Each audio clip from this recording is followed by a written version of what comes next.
Hi guys, ഇത് നമ്മുടെ രണ്ടാമത്തെ വ്ളോഗാണ് കേട്ടോ. ഇതിൽ ഞാൻ ഇന്നലെ പറഞ്ഞല്ലോ ഹോസ്പിറ്റലിലാണ്. അപ്പോൾ ഇതാണ് ചേച്ചീൻ്റെ മോന്. അവന് ബ്ലഡിൽ ഇൻഫെക്ഷൻ ആയിട്ട് ഹോസ്പിറ്റലിൽ അഡ്മിറ്റാണ് കേട്ടോ.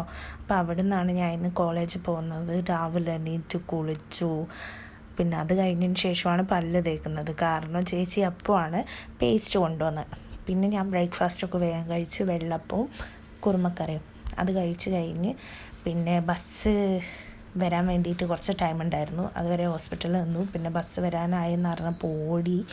അങ്ങനെ ബസ് കാത്തു നിന്ന് ഞാൻ ബാലുശ്ശേരി സ്റ്റാൻഡിലെത്തി. അവിടുന്ന് പിന്നെ ഒരു ലോക്കൽ ബസ്സിൽ കയറി. അതെന്ന് വെച്ചാൽ ഒരു നാടൻ പുറത്തുകൂടെ പോകുന്ന ഒരു ബസ്സാണ്. നല്ല കാഴ്ചകളാണ് ആ ബസ്സിൽ പോയാൽ. പിന്നെ ഞാൻ ക്ലാസ്സിലെത്താൻ നേരത്ത് ഒന്ന് വീഴാൻ പോയിണ്ടായിരുന്നു. പക്ഷെ ഒന്നും പറ്റിയില്ല. കാല് ചെറുതായിട്ടൊന്ന് ഉളുക്കി. അതുകൊണ്ട് ക്ലാസ്സിൽ നിന്ന് അങ്ങനെ ഇറങ്ങാനൊന്നും പറ്റിയില്ല. അപ്പം ഞാൻ ക്ലാസ് കഴിഞ്ഞതിന് ശേഷമാണ് ഫുഡ് കഴിച്ചത്. അതും ഞാൻ ലൈഫിൽ ആദ്യമായിട്ട് ഒറ്റയ്ക്ക് പോയിട്ട് ഷവർമ്മയും ഫലൂദയൊക്കെ കഴിച്ചു. പിന്നെ വീട്ടിൽ വന്ന് കുറേ പഠിക്കാനുണ്ടായിരുന്നു. നാളെ എക്സാം ആയതുകൊണ്ട്